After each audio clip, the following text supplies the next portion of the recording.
स्वर्ग पताल के बीच में दुई तुमरिया बद्ध, सर दर्शन संशय परी लख 84 सिद्ध। स्वर्ग और पाताल के बीच में दो तुमड़ियां बांधी गईं। छह दर्शनियों के मन में संशय पड़ा और लाखों ज्ञानी 84 सिद्ध भी इसी में हैं। स्वर्ग और पाताल का अभिप्राय है पूरा संसार।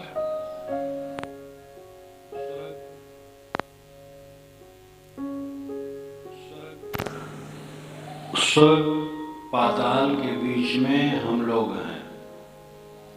स्वर्ग नाम आकाश, पाताल नाम नीचे और बीच में हम लोग।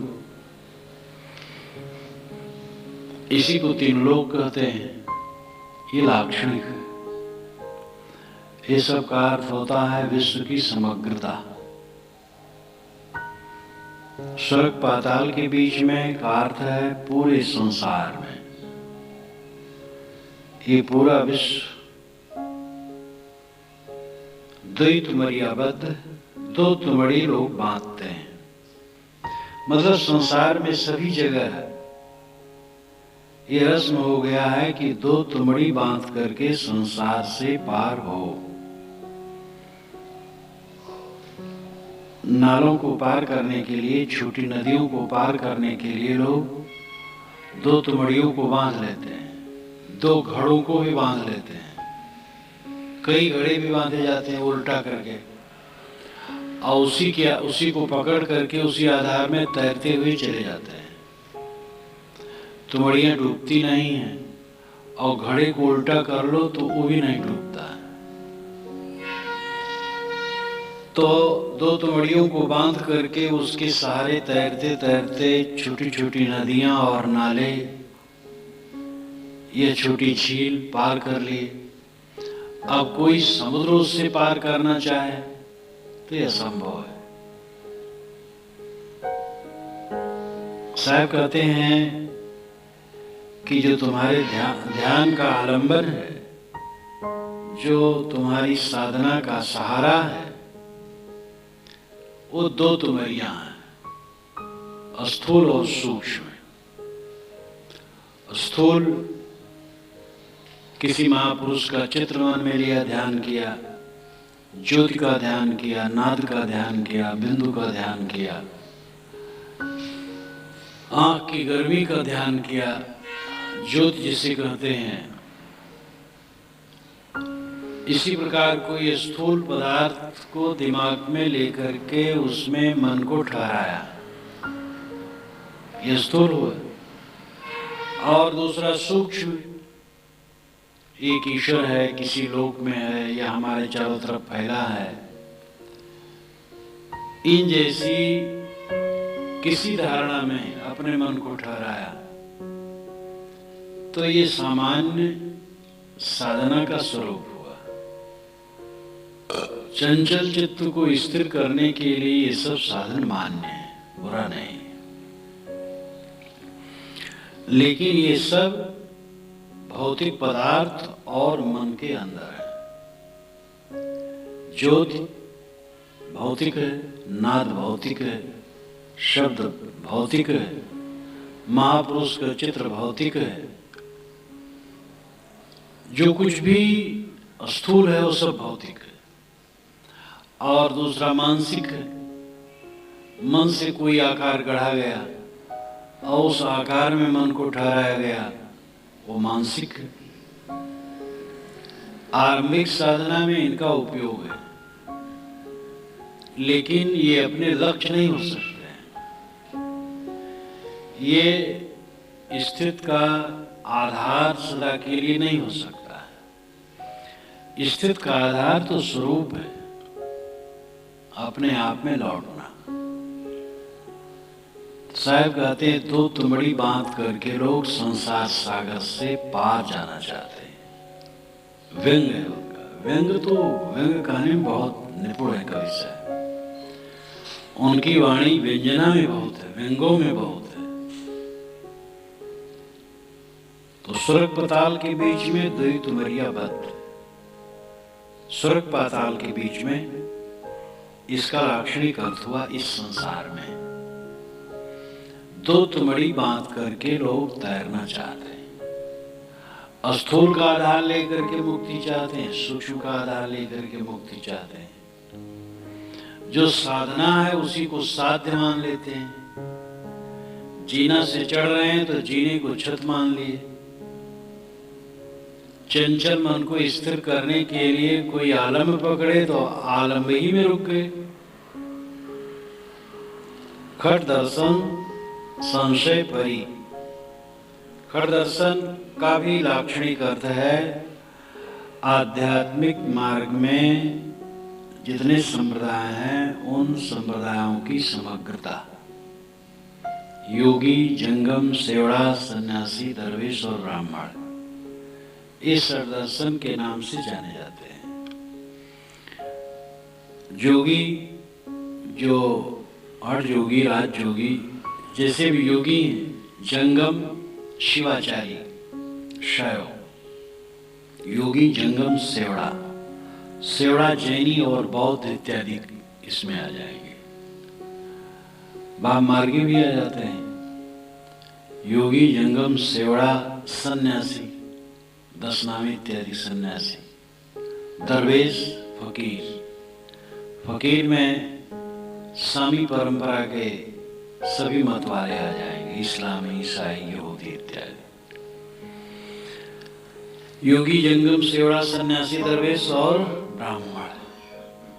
ब्राह्मण में भी सभी वर्ग के लोग आ जाएंगे।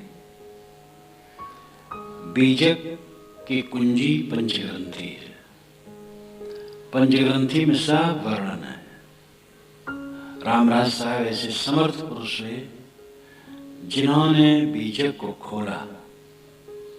पंचग्रंथि पढ़ने योग्य है। योगी, जंगम, सेवड़ा, सन्यासी, दरवेश। छठा कहिए ब्राह्मण, छोघर, छोग देश। 10 सन्यासी, 12 योगी, 14 शेष वखान, 18 जंगम, 18 ब्राह्मण, 24 सेवड़ा परमान, 24 सेवड़ा परमान, सेवड़ा 24 के। तो ये सब विवरण और सारी बातों का विवरण पंचग्रंथि में खूब है।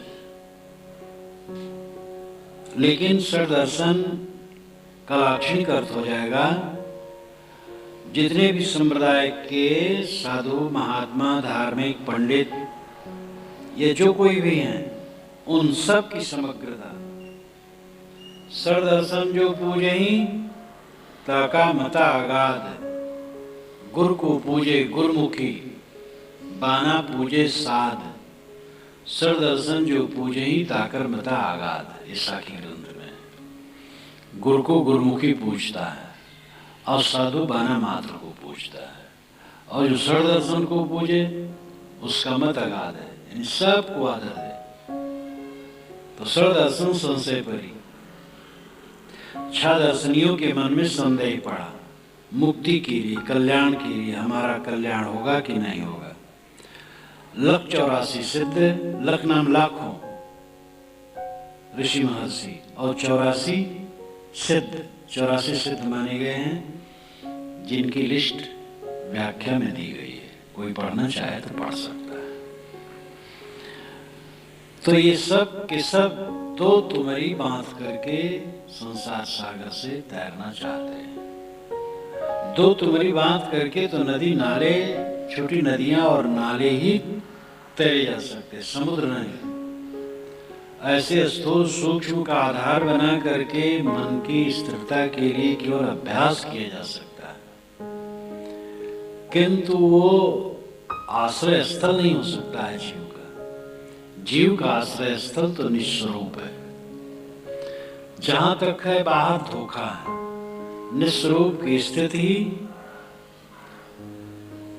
वास्तविकता है।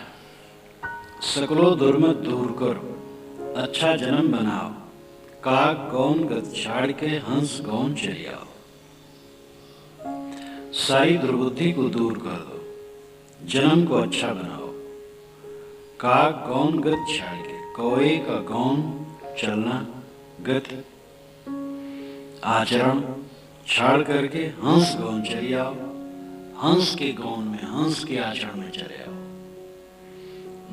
बड़ी सरल साखी है और काम की सभी चीजें। चारों खंडों में, साखी के चारों खंडों में 4 बातें। पहली बात है सकलो दुर्मत दूर करो, सभी दुर्बुद्धि को दूर कर दो। दुर्बुद्धि का परिणाम ही है जो हमें बार-बार ठोकर लगता है। जो दुर्बुद्धि को छोड़ देता है उसको पछताना नहीं पड़ता। दुर्बुद्धि पूर्वक जो बोला जाएगा उसके पीछे पछताना है। दुर्बुद्धि पूर्वक जो अवधारणा बनाई जाएगी उसके पीछे पछताना है। दुर्बुद्धि पूर्वक जो काम किया जाएगा उसके पीछे पछताना है। द्वंद्व, झगड़ा, लड़ाई, लाख डांट, वैमनस्य, कला, मनोविकार, अहंकार जितने होते हैं दुर्बुद्धि के कारण होते हैं। आदमी में सद्बुद्धि आ जाए तो किसी प्रकार आग्रह और हट करने की कोई जरूरत नहीं। इस संसार में क्या अहंकार करे, किस चीज के करे, क्या यहाँ स्थिर है और क्या ठहरेगा। इसलिए सद्बुद्धि वाला गुणग्राही होता। सद्बुद्धि गुणग्राह्यता देखे अपनी ओर, क्या क्या दिलघर काम हो सोच विवश कर जो। सद्बुद्धिमान सदैव विनम्र होता है। बुद्धिहीन आदमी अहंकारी होता है, उसको अहंकारी उसे पीस देता है। इस संसार में उसी का बेड़ा पार होगा जो विनम्र होगा। अहंकारी का बेड़ा पार नहीं होगा, उसका बेड़ा बीच में डूबना है। सारी दुर्बुद्धि को दूर करो, विनम्र बनो और सत सत को समझो। दुर्बुद्धि से ही सारे दुख होते हैं। मैंने कहा कि मन वाणी क्रियाओं से जितने गलत आचरण होते हैं उसके पीछे पछतावा होता है। दुर्बुद्धि का फल है पछतावा। साधक को चाहिए पछतावा में न पड़े। अपना मन तन वाणी जंगल है, दूसरे के तन मन वाणी जंगल है। दूसरे से कुछ त्रुटि हो जाए उनको क्षमा कर दे, और अपने मन वाणी कर्मों से त्रुटि हो जाए तो उसको सुधार करे, पछताए ना। इतना ही पछताना चाहिए कि ऐसी गलती ना हो। अब शरीर है, भूल हो गई थोड़ी, अब पछता करके आदमी अगर चलता है तो फिर वो कल्याण नहीं कर सकता है। कितने ऐसे मन के कमजोर लोग होते हैं कि थोड़ी गलती हो गई तो उनको नींद नहीं आती और वे फिर अपने आप को परेशान कर डालते हैं और कल्याण मार्ग में उनका साहस नहीं रह जाता है। गलती हो और उन्माद हो कि मैंने गलती नहीं की, वो तो महाविनाश है। गलती हो, विनम्र हो जाए, स्वीकार ले गलती और इसी गलती न करे, ये प्रतिज्ञा कर ले। ये नहीं कि उसको लेकर के पछताता रहे, रात समय बर्बाद करता रहे। तो दूसरे की गलतियों को क्षमा कर दे और अपनी गलतियों को सुधारे, पछताए ना। तो सारी दुर्बुद्धि को दूर करो, अच्छा जन्म बनाओ, जन्म को अच्छा बनाओ। जन्म का मतलब जीवन अच्छा बनाओ। अच्छा मकान हो, अच्छे कपड़े हो, अच्छा भोजन हो, अच्छी सवारी हो, अच्छे लोग हो, धन संपत्ति हो, तो ये अच्छा जीवन है। ऐसा बाहर का माना जाता है, वो भी ठीक है। जिसके पास ये सब अच्छे हों, अच्छा, लेकिन सबके पास ये सब वैसे नहीं होते। सबके पास बढ़िया मकान हो ऐसी बात नहीं, और बढ़िया मकान में रहने वाले अच्छे हैं और टूटे फूटे मकान में रहने वाले अच्छे नहीं हैं, ये धारणा बिल्कुल गलत है। आदमी का अच्छा होना बिल्कुल अलग चीज है। अच्छा मकान होना, परिवार अच्छा होना, रुपए पैसे होना, स्वास्थ्य होना अच्छा, ये सब भी सौभाग्य है। लेकिन अपनी अच्छाई है चित्त की निर्मलता में। जब चित्त निर्मल हो, वाणी निर्मल हो, कर्म निर्मल हो, विनम्र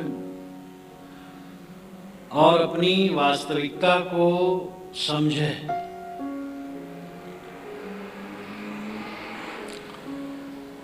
अच्छा जन्म बनाओ, जन्म को अच्छा बनाओ, आचरण पवित्र करो, मन निर्मल करो, कटु न कहो किसी को, गलत धारणा किसी के लिए न बनाओ। किसी से गलती हो गई, वो तो सुधार कर रहा है और कर लिया, और तुम उसके लिए धारणा बनाए बैठे हो गलत है। जिस क्षण वो गलत था उस क्षण गलत था, दूसरे क्षण ठीक हो गया, तो वो तो ठीक हो गया और तुम्हारे मन में गंदगी भरी उसके लिए, कितना नुकसान है। और किसी गलती है तो उसका नुकसान होगा, तुम क्यों जलते हो? ऐसे लोग महामूर्ख हैं जो दूसरी की गलतियों को लेकर के अपने मन में कालुष से भरे रहते हैं। उनका तो सुधार कभी भी नहीं होगा। गलती करने वाला गलती सुधार ले तो सुधर जाएगा, और दूसरे की गलती देखने वाले का कभी उद्धार नहीं हो सकता है, जब तक ये आदत न छोड़ दे। और इसी के लिए कहानी है महात्मा और वेश्या जो आमने सामने रहते थे और एक दूसरे को देख करके अपनी गलत सही धारणा बनाते थे। महात्मा वेश्या को देखते थे तो कहते थे महाभ्रष्ट है, और उसके मन में हरदम निंदा रहती थी वेश्या की। और वेश्या महात्मा को देखती थी तो कहते धन्य है, अविनाशी के भजन में लगे। तो मरने पर वेश्या स्वर्ग गई और महात्मा नरक गए। ये कहानी इसीलिए है। हर कहानी समझाने के लिए है। किसी की अच्छाई देखने से लाभ, बुराई नहीं। किसी से गलती हो गई, किसका शरीर ऐसा है जिससे गलती नहीं होती? बड़ी गलती किसी से हो गई, वो भी सुधर सकती है। छोटी गलतियां तो सबसे हो जाती है। बोलने चालने में हो गई, खाने पीने में हो गई, उठने बैठने में हो गई, बर्ताव में हो गया। इसलिए अहंकार न करें और दूसरे गलती न देखे, अपनी गलती देखे और सुधारे। जन्म को अच्छा बनाए। निर्मल जीवन अच्छा जन्म है। क्रोध काम मद मत्सर से रहित निर्मल जीवन अच्छा जीवन है। अच्छा जन्म बनाओ। साहब इस साखी को इसीलिए इसकी बात कहते हैं। स्वर्ग पताल के बीच में दो तुमड़िया, स्वर्ग पताल के बीच में दो तुमड़ी बांध करके तैरना चाहे, उलझी हुई बात में लोग तैरना चाहे। साहब ने कहा रास्ता बड़ा सरल है, उसके उलझी हुई बात की जरूरत नहीं। सकरो दुर्मत दूर करो, सारी दुर्बुद्धि दूर कर दो और जन्म को अच्छा बनाओ। काग गौनगत छोड़ के हंस बन चली आओ।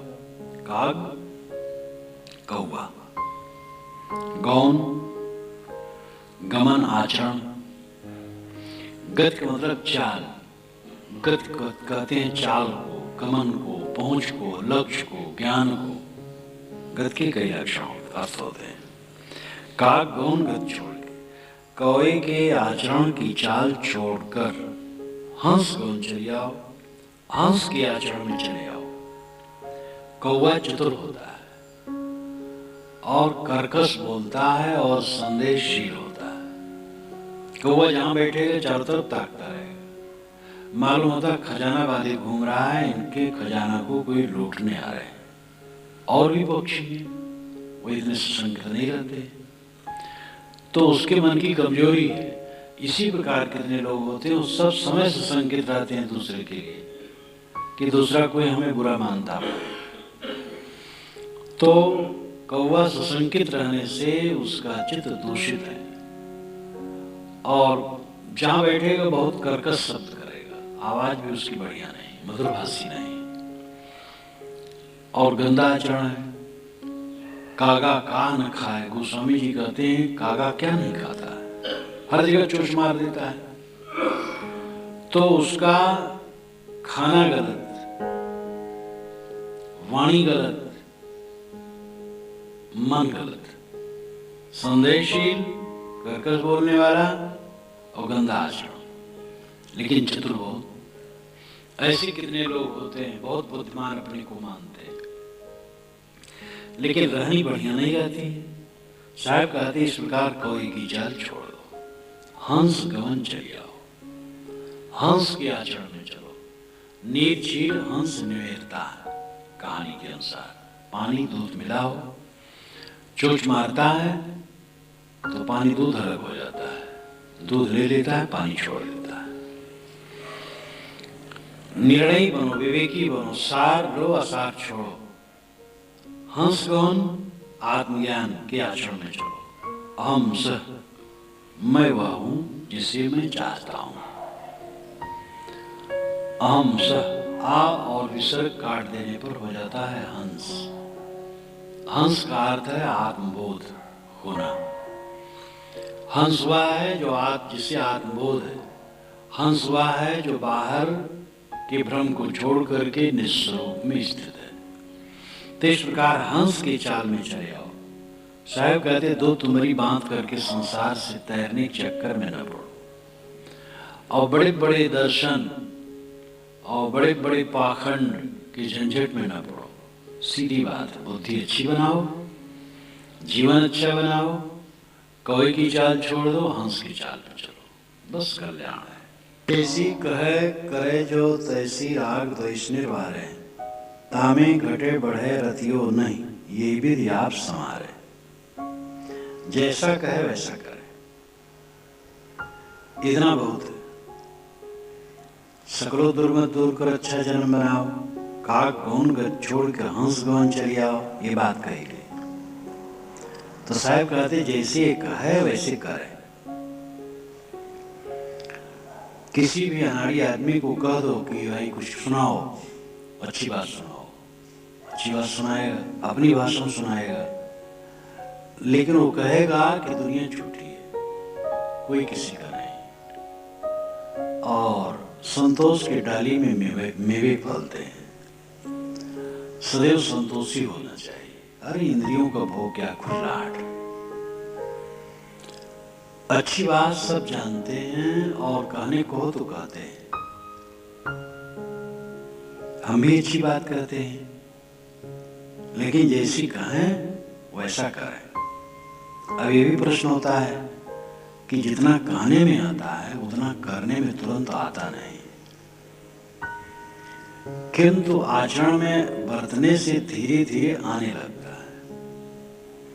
कहने में तो कुछ देर नहीं लगती, ग्रंथों से पढ़कर, संतों से सुनकर और दुनिया को देखकर ज्ञान की बात का ग्रहण सबको हो जाता है, और उसको कह देने में कुछ नहीं लगता है, आचरण करने में समय लगता है।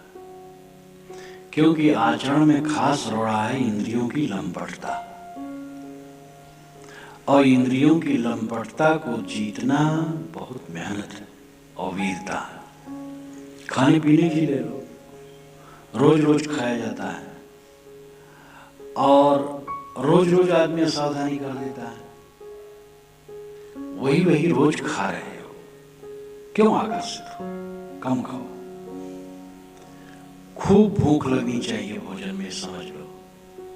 लोग कहते पेट की गड़बड़ी है, असावधानी करते हो, और क्यों पेट की गड़बड़ी? खूब भूख लगने पर भोजन करना चाहिए, जलपान थोड़ा करना चाहिए, कभी कभी जलपान न करे। जलपान न भी करे तो कोई हर्ज नहीं, पानी पी ले 1-2 बार, अगर पेट गड़बड़ रहे तो। जलपान करे तो बहुत कम करे, और भोजन के समय एकदम कड़क भूख लगी हो। देखो अमृत है। एक संत हमारे साथ रहते थे, शाम के जलपान का कहूं, कहो साहब जलपान अमृत भोजन नहीं है साहब, यानी भूख नहीं, भूख नहीं हो तो अमृत भोजन नहीं। कड़क भूख लगे तब खाओ, और खाते समय सावधान रहो, ज्यादा न खा लो, चबा के खाओ। अस्थाई से खूब चबा के खाना चाहिए। प्रकृति ने इसीलिए दांत दिए, जल्दी जल्दी पेट में नगा न लो, खूब पीस करके खाओ दांत से, और पीस करके खाओगे तो कम खाओगे। हबड़ हबड़ खा करके पेट भर लोगे बेकार में। हबक न खइबा ठबक न चलिबा, धीरे धरिबा पाँव।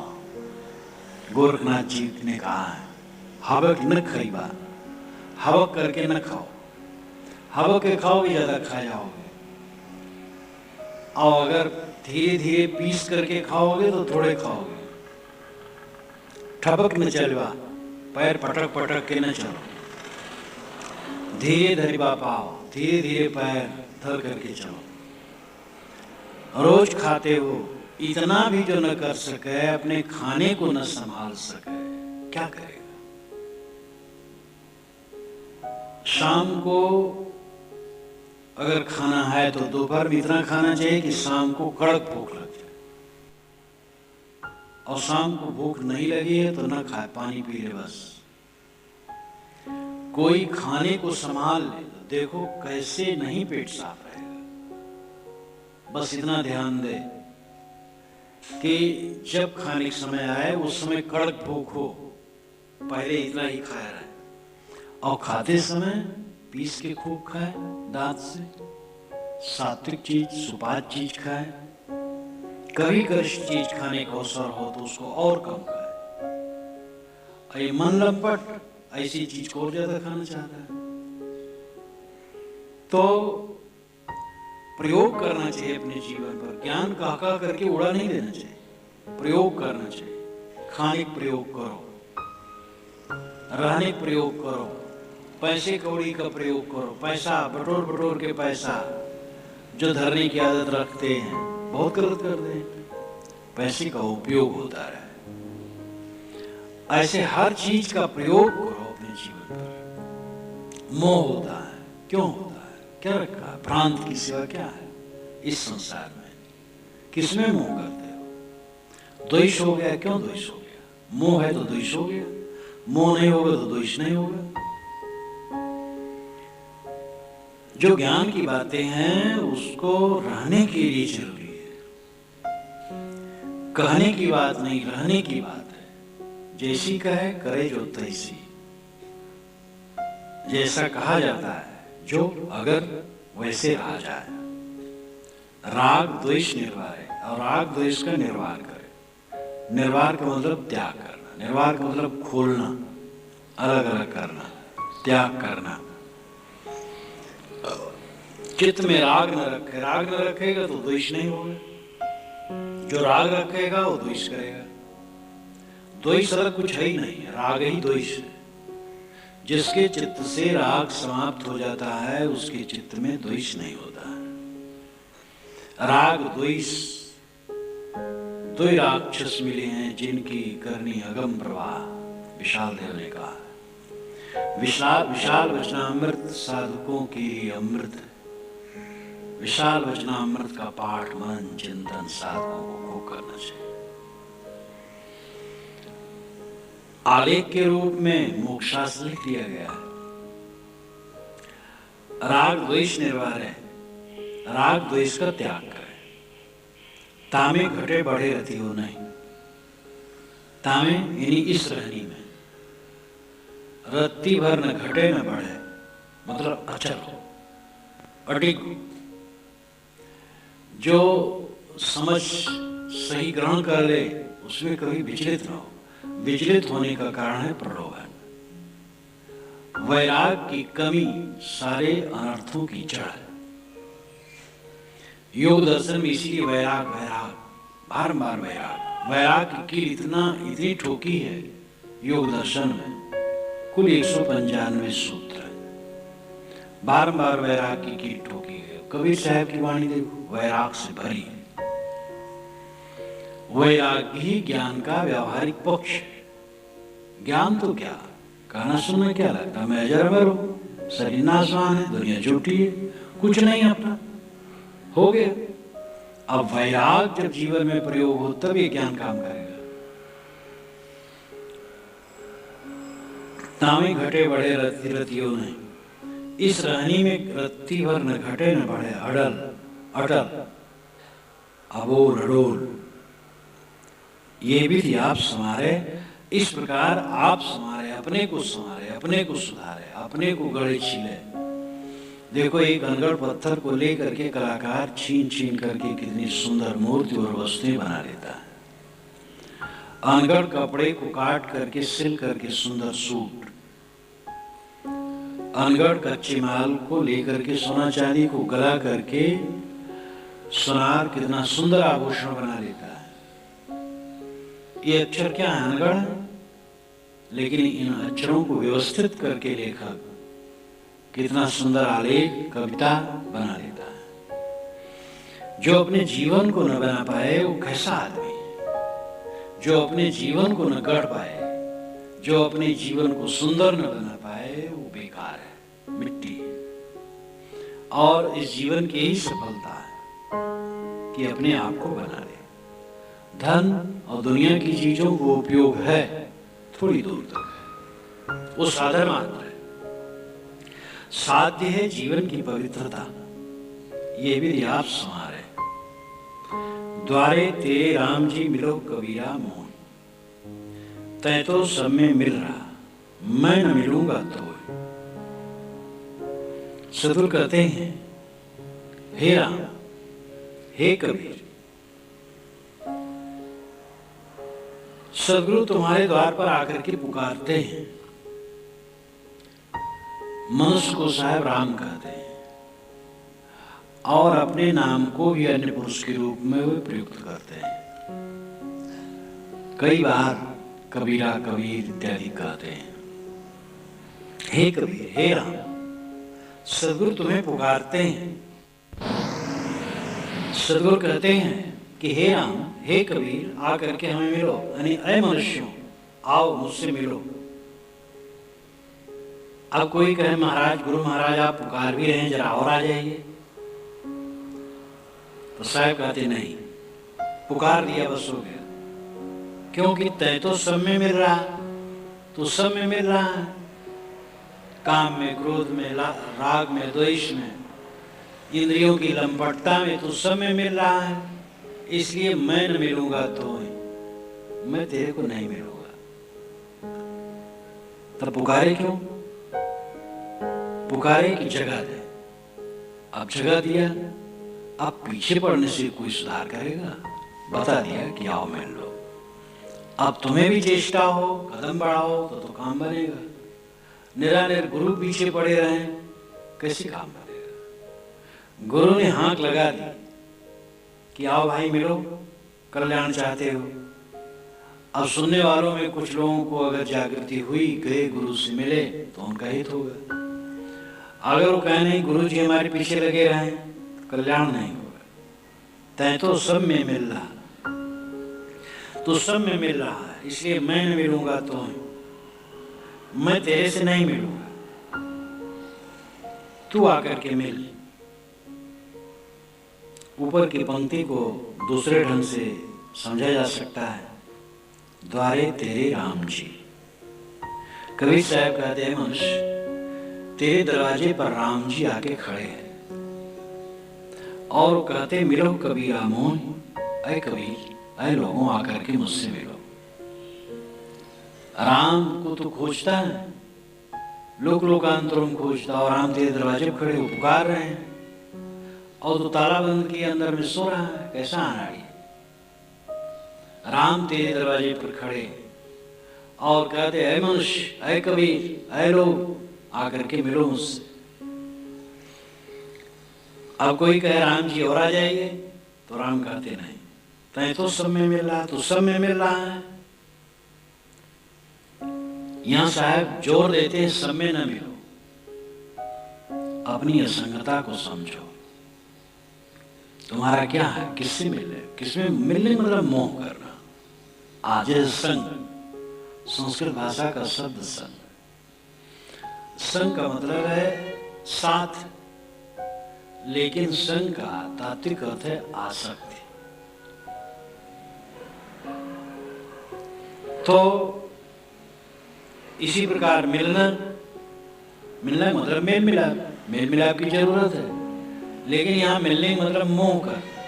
तय तो सब में मिल रहा, तो सब में मिल रहा है, सब में आसक्त हो रहा है, इसलिए मैं न मिलूंगा तो मैं तेरे से नहीं मिलूंगा। जब तू सबका मोह छोड़ तब मैं मिलूं। राम कहता है कि मैं अकेला रहना चाहता हूं, मेरी पूजा करना चाहते हो तो दूसरे सब की पूजा छोड़ दो। इंद्रियों की पूजा, देवी देवताओं की पूजा, मन की पूजा, सब पूजा छोड़ दो, तब मेरी पूजा संभव है, तब मैं तुम्हें दर्शन दूंगा।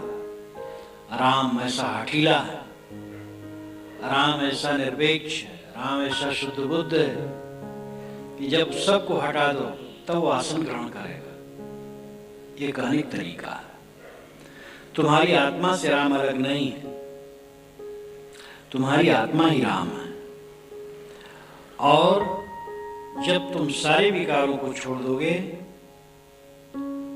तब उसका उद्घाटन होगा, अपने स्वरूप का बोध होगा, स्वरूप की स्थिति होगी। साहब कहते हैं राम को तुम खोजो मत, राम तो तुम्हारे दरवाजे पर खड़ा और पुकार रहा है, लेकिन तुम सब में मिल रहे हो इसलिए राम नहीं मिलता है। सबसे मिलना छोड़ दो, बस राम मिल जाएगा। यदि सब का मोह छोड़ दो, बस राम अपने आप हाजिर हुजूर तुम्हारा स्वरूप है। भरम बढ़ा त्योलोक में, भरम बढ़ा भरम मंडा सब ठाव, कहाँ कबीर पुकार के तुम बसो भरम के गांव। भरम बढ़ा त्योलोक में, भरम मंडा सब ठाव, तीनों लोक में भरम बढ़ा। तीनों लोक मतलब अर्ध ऊर्ध्व मध्य, अर्ध नीचे ऊर्ध्व ऊपर मध्य बीच जहां हम लोग हैं, इसका अर्थ है तीनों लोक, स्वर्ग पाताल और भूमि। और इसका भी लाक्षणिक अर्थ है विश्व की समग्रता और त्रिगुणी जीव। भरम बढ़ा त्यों लोक में, तीनों लोक में, सारे संसार में, त्रिगुणी जीवों में भरम बढ़ा है। तमोगुणी ब्रह्म में है, रजोगुणी ब्रह्म में, सतोगुणी भी ब्रह्म है। अच्छे आचार विचार लेकिन बोध नहीं, भटक रहे हैं, परख बिना सब भटक रहे हैं, खोज रहे हैं भगवान को बाहर, खोजते रहो जीवन में, कहीं कुछ नहीं मिलेगा। बारंबार याद आती है चैतन्य महाप्रभु के एक साथी थे, तो उनके गुरु भाई थे वृंदावन में।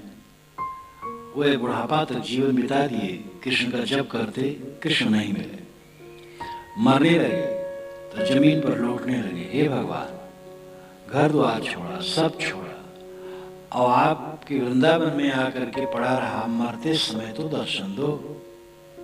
तो उनके एक शिष्य विचारक थे, कहे महाराज कृष्ण कौन है, कहाँ बाहर है? आपकी आत्मा कृष्ण है, शरीर वृंदावन है, कहाँ खोज रहे हैं? उन्होंने कहा है कोई नहीं, इसको हटावे, दूर करे यहां से, क्योंकि उनको भ्रम था कि बाहर से कृष्ण मिलते हैं। तो अच्छे अच्छे सात्विक लोग हैं लेकिन भ्रम है, भगवान कहीं मिलेगा, मोक्ष धाम कहीं है अलग, न मालूम कितना कितना भ्रम है। भ्रम बढ़ा त्योलोक में, तीनों लोक में भ्रम बढ़ा है। पानी कौन बरसाता है, भूचाल कैसे आती है, देवता करता है, प्रभु करता है, महाभ्रम है। ये प्राकृतिक घटनाएं हैं और अनेक प्रकार की भ्रांतियां। ये विश्व कोई चलाता है, ये भी भ्रम है। विश्व अपने कारण कार्य व्यवस्था से चलता है। भूत प्रेत का भ्रम, देवी देवता का भ्रम, लगन मुहूर्त का भ्रम, जादू टोना मंत्र तंत्र का भ्रम, अलग से ईश्वर ब्रह्म और मोक्ष पाने का भ्रम, ये तो वाणी जाल का भ्रम है, खानी जाल का भ्रम। ये मेरी पत्नी, ये मेरा पति, ये मेरा भाई, ये मेरे व्यवहार के लिए ठीक है, लेकिन अंत में कोई किसी का नहीं। शरीर मेरा है, ये भी भ्रम है। जहां तक इंद्रिय मन से संयोग होता है उसमें अहंता ममता भ्रम है। इस भ्रम को काट देना ही मोक्ष है। नास विनामे नाम, ये महासूत्र सांख्य सिद्धांत का, नास विनामे नाम। मैं करता नहीं, मेरा भोक्तृत्व नहीं, मेरा कर्म नहीं, मैं सबसे भिन्न असंग हूं। जहां तक इंद्रिय मन गोचर संसार है उसमें अहंता ममता करना भ्रम है। जहां तक मोक्ष और गति मुक्ति के लिए बाहर खोजने की बात है, भ्रम है। ये भ्रम तीनों लोक में, त्रिगुणी जीवों में, समस्त संसार में बड़ा है। भ्रम मंडा सब ठाव, सब ठाव सब जगह भ्रम मंडा।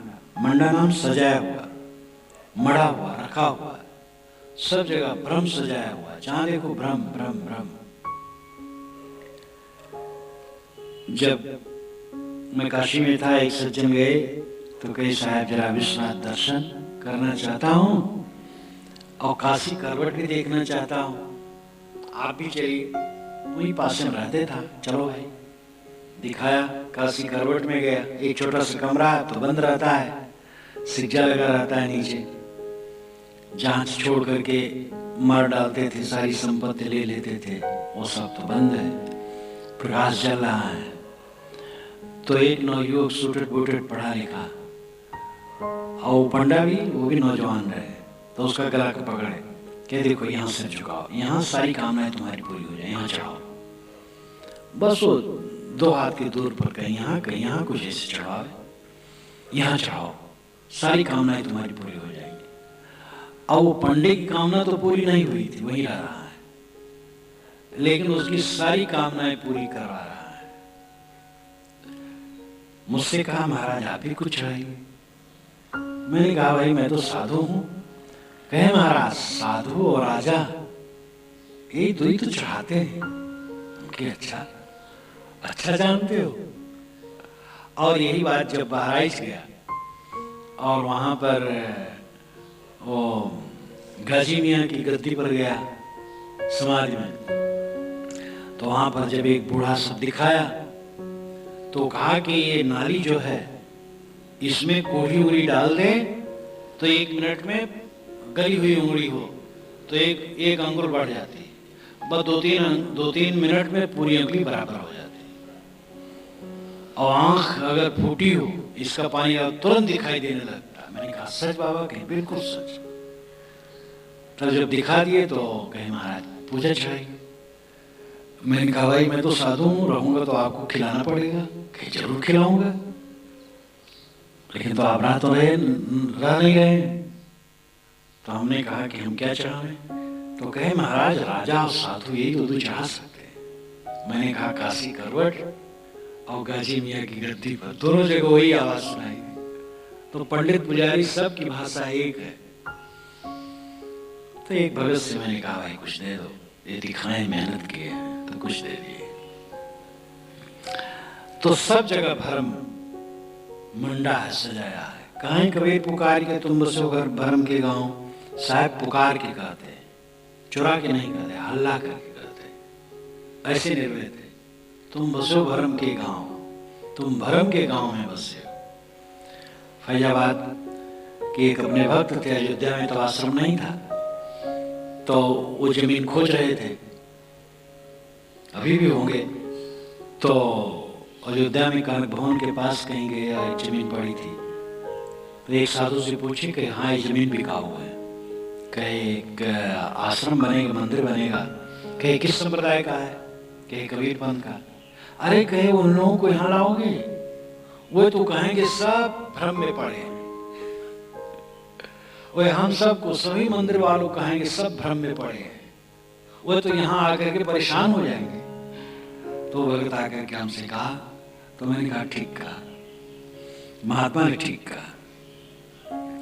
कहीं कबीर पुकार के तुम बसे हो भरम के गांव। भरम का गांव शरीर है और इसमें तुम बसे हुए हो। क्षण क्षण में तुम्हें भ्रांति आती है। रतन अड़ाइन रेत में कंकर चुन चुन खाए। कहीं कबीर पुकार की पिंडी हो की जाए। रतन अड़ाइन रेत में।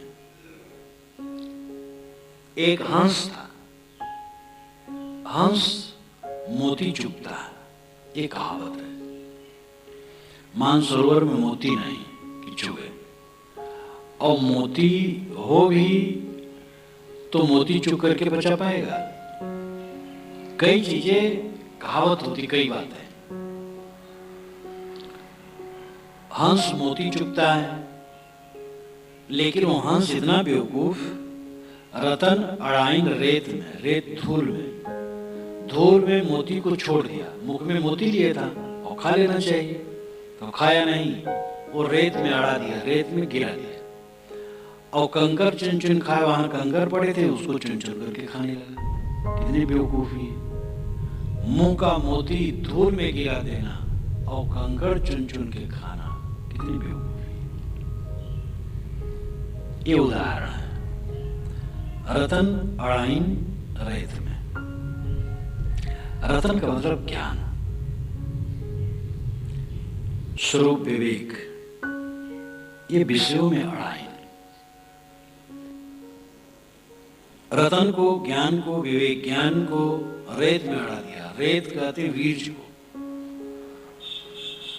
वीर्य से अभिप्राय काम वासना भोग। ये हंस विवेकवान मानो, जो मूलतः विवेकवान है, उसने अपने स्वरूप विवेक को भोगों में खो दिया। रतन अड़ाइन रेत में।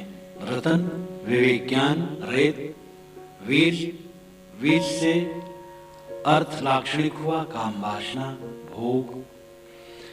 तो ये उत्तम मानो चोला पा करके जीव भूल गए और अपने विवेक ज्ञान को भोगों में खो दिया। भोगों में पड़ करके विवेक ज्ञान नष्ट हो जाता है। कंकर चुन चुन खाए, कंकर चुन चुन करके खाने लगा। कंकर कठोर होता है, भोग भोगों को चुन चुन करके खाने लगा। हरदम लंपट, इंद्रियों का लंपट, लंपटता में समय बिताने लगा। कहीं कभी पुकार के ही पिंडी भोग की जाए, कई साहब पुकार के कहते हैं। वो पुकार करके कहने की आदि थी, हल्ला करके, घोषणा करके, निर्भय ई पिंडे हो की जाए। ई पिंड ये मानव शरीर, इस मानव शरीर में कल्याण कर लो की जाए, नहीं तो जाओगे, भटकोगे। जाए मतलब भटक गए। आज कल्याण का अवसर है, आज इस अवसर को चूको मत, जल्दी से जल्दी कल्याण कर लो। जेते पत्र वनस्पति और गंगा की रेन। पंडित बेचारा क्या कहे, कबीर कही मुखबैन। जितना दुनिया में जितनी वनस्पतियां हैं उसके पत्ते और गंगा की जितनी रेन है, गंगा से लाक्षणिक अर्थ हुआ दुनिया की जितनी नदियां या समुद्र, जहां तक बालू के कण, विश्व में वनस्पतियों के जितने पत्ते हैं और पृथ्वी में जितने कण हैं, कबीर ने इतनी वाणी कही। पंडित बेचारा क्या कहे, पंडित बेचारा क्या कहे। जो भावुक लोग हैं इसका अर्थ लगाते हैं कि कबीर की वाणी अपरंपार है। लेकिन ऐसी जगहों में लोग भटकते हैं जहां लाक्षणिक कहा गया है।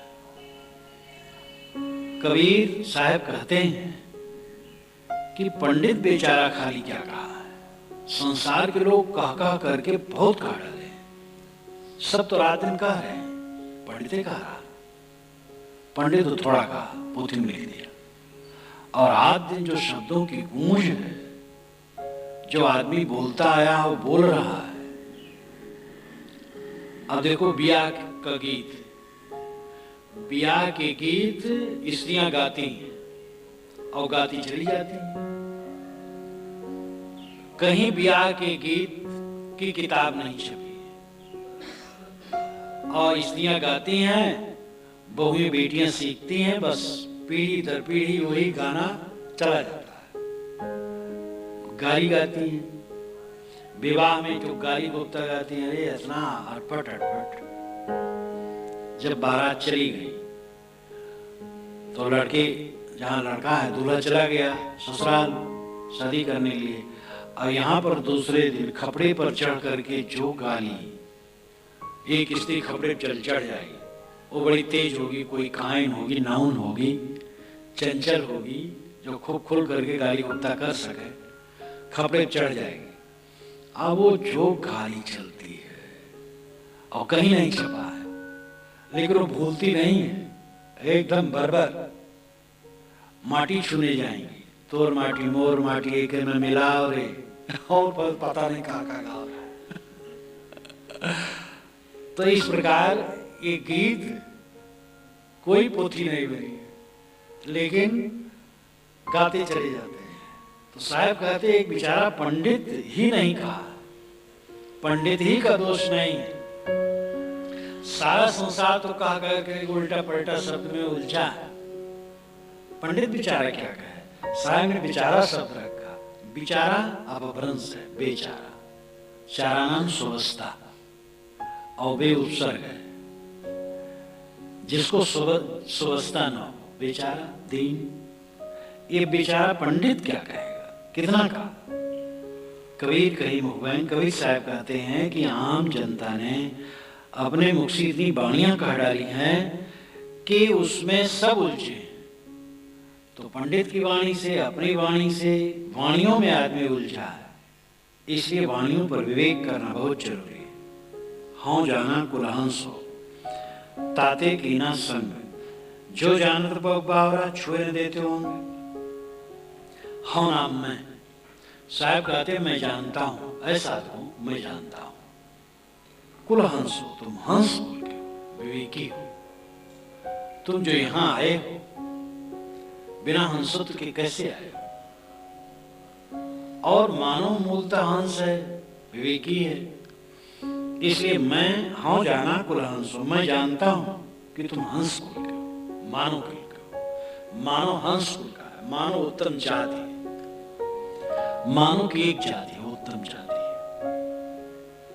एक ने कहा महाराज आप सुनता हूं कि आप सभी जातियों को ले लेते हैं। मैंने कहा बिल्कुल नहीं, मेरी जात का हो मैं उसी को लेता हूं, दूसरी जात वाले बिल्कुल नहीं लेता हूं।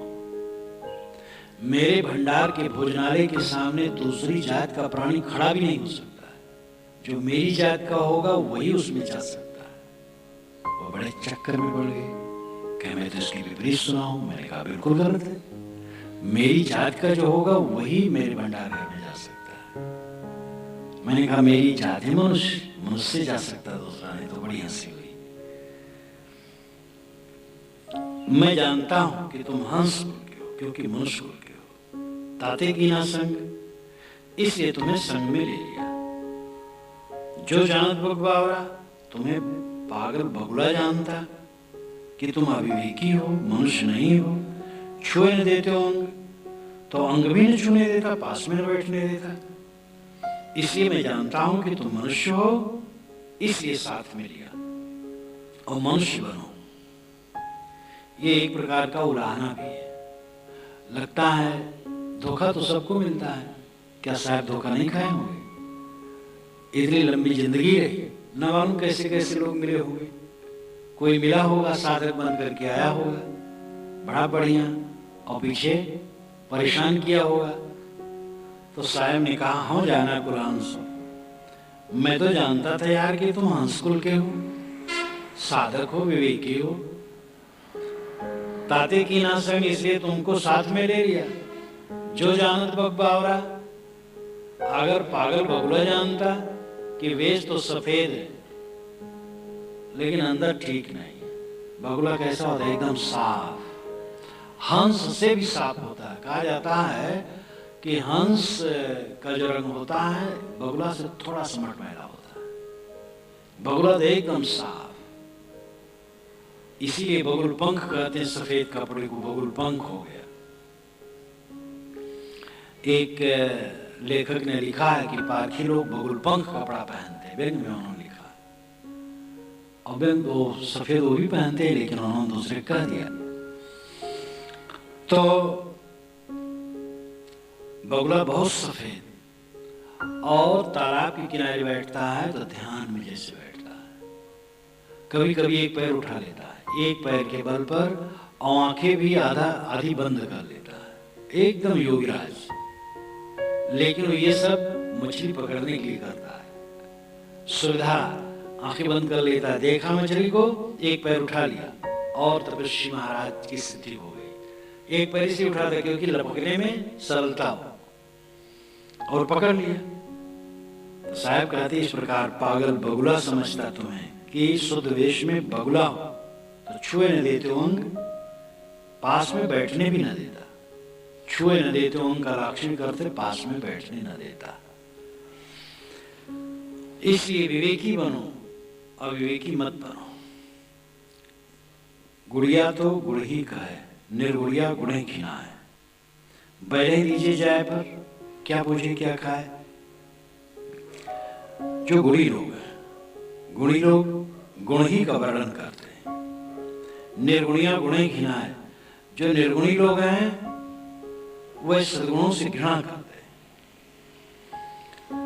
जो गुणग्राही है वह सदैव गुणों का वर्णन करते हैं। और जिसका मन अशुद्ध है, कितने अच्छे पुरुष की चर्चा करो तो उनमें वो खोजते हैं बुराई। संगमरमर से बनी दीवार, स्फटिक शिला से बनी दीवार, चाहे सोने से बनी दीवार हो, चींटी जब चलेगी तो छेद खोजेगी, छेद कहां है। तो चींटी तो ठीक है, निर्दोष, वो अपनी जगह बनाती है, वो कोई दोष नहीं खोजती। आदमी ऐसा है कि अच्छे से अच्छे संत की चर्चा होगी तो उसमें वो दोष खोजेगा। दोष क्या है? कितने पुराने संत हैं, तपस्वी हैं, त्यागी हैं, साधना परायण हैं, ईर्षा नहीं छोड़ पाते। और किसी अच्छे संत की चर्चा हो गई तो कहें हाँ अच्छे तो हैं लेकिन ये कमजोरी है। जिससे कि उन्हें अपने शिष्यों में जगह मिले कि हमारे से समझें कि हमारे गुरु ही सबसे बड़े, उनसे भी बड़े। एक कमजोरी से कुछ नहीं, दूसरे सब अच्छे हैं, ऐसा अगर सिद्ध हो तो हमारा क्या नुकसान है। लेकिन अपनी कमजोरी, ईर्षा का दोष, ईर्षा जो न करे धन्य। साधु संतों में भी ईर्षा बनी रहती है, बहुत साधना करने के बाद भी ईर्षा बनी रहती है। एकदम मन जब निर्मल होता है तब ईर्षा खत्म होती है। इसलिए साधुत्व की पूरी ऊंचाई है जब ईर्षा किसी के लिए मन में न हो। गुड़िया तो गुण ही है। जो सद्गुणी है वे गुण का वर्णन करते हैं। किसी के सद्गुण है उसी का वर्णन करेंगे। निर्गुणिया गुण घृणा है। जो गुणहीन है वो दूसरे के गुणों से घृणा करता है। बैले दीजे जाय पर क्या पूछे क्या खाए। बैल को जायफल दो तो क्या वो समझेगा क्या खाएगा। मूर्ख आदमी क्या सद्गुणों को समझ सकता है। जिसको गुणग्राह का लक्ष्य नहीं है वो क्या ग्रहण कर सकता है। मनुष्य को चाहिए कि गुणग्राही हो। आसपास में घरों में जा करके अगर हम सब जगह से कचरा लावें तो कचरा से हमारा आश्रम भर सकता है। लेकिन कहीं जाएं और कोई सुगंधित द्रव्य लाए तो आश्रम सुगंधी से भर जाएगा। हमें चाहिए कि आसपास का कचरा न बटोरे, सुगंधी बटोरे। दूसरे के सद्गुणों को लें, दुर्गुणों को न लें। जीवन थोड़ा है और हवा के समान बीतता जा रहा है। इसलिए ऐसे उत्तम समय को दुर्गुणों के बटोरने में न लगे, सद्गुणों के संग्रह में लगे। एक एक क्षण का दोहन कल्याण के पथ में करें। जो हमारे चित्त पर संस्कार पड़ जाते हैं उनका धुलना सहज नहीं है। इसलिए कोई गंदा संस्कार न पड़े, ये ध्यान रखें। अच्छे गुणों का आचरण करें, खराब गुणों का नहीं। गुण खराब होते हैं जिसको दुर्गुण कहते हैं, गुण अच्छे होते हैं उसको सद्गुण कहते हैं। गुण अपने आप में गुण है, ना अच्छा ना खराब। जब गुण के साथ सद और दुर लग जाते हैं तब उसकी पहचान होती है। दुर्गुण की सद्गुण, दुर्गुण का त्याग, सद्गुणों का ग्रहण, यही कल्याण।